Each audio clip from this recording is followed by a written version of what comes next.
My mother, she always said to me, 10% of life is what happens to you, 90% of life is how you choose to react to it. I owned my own mortgage company. I was going to be a business owner, and I had the future in my hands. Right now we're sitting down 875 points. We've now broken Dow 10,000. The Dow Jones Industrial Average dropped more than 900 broke down. The machines broke down. In 2008, the mortgage sector got hit the hardest, and we lost everything. We fought and fought and fought, and they just continued to take and take and take until they took it all. It's one of those moments where you can allow it to define you and continue to beat you down, or you can look at it as a blessing and a turning point and turn it into a different future. My wife and I sat down as a family and we talked about what do we want to do, what are our passions, and how can we do something together. And we started to plot all of this out. It took a decade.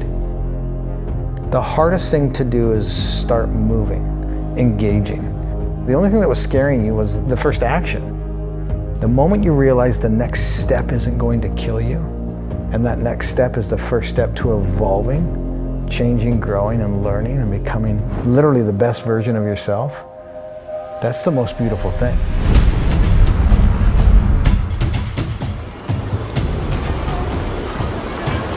An Iron Distance Triathlon consists of a 2.4-mile swim, a 112-mile bike ride, followed by a 26.2 marathon run.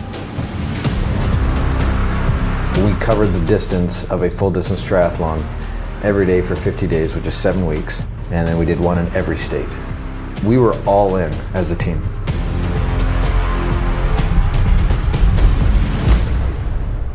Day 30, I'm in Connecticut, and I'm 80 miles into the bike ride, and I literally pull off to the side of the road, I chuck my bike, and I'm curling into a ball and I start crying. And I had to start focusing on all the reasons and whys I was out there. I started to experience a rebirth, because now I was focusing on the very, very next moment that I had control over. And I knew if I had the courage to get back on my bike and finish that day and then do the 20 more, my life would be different. Lawrence at Utah just completed his 50th full-course Ironman. It is an accomplishment so incredible that ultra-endurance athlete Rich Roll called it one of the greatest achievements in the history of human endurance.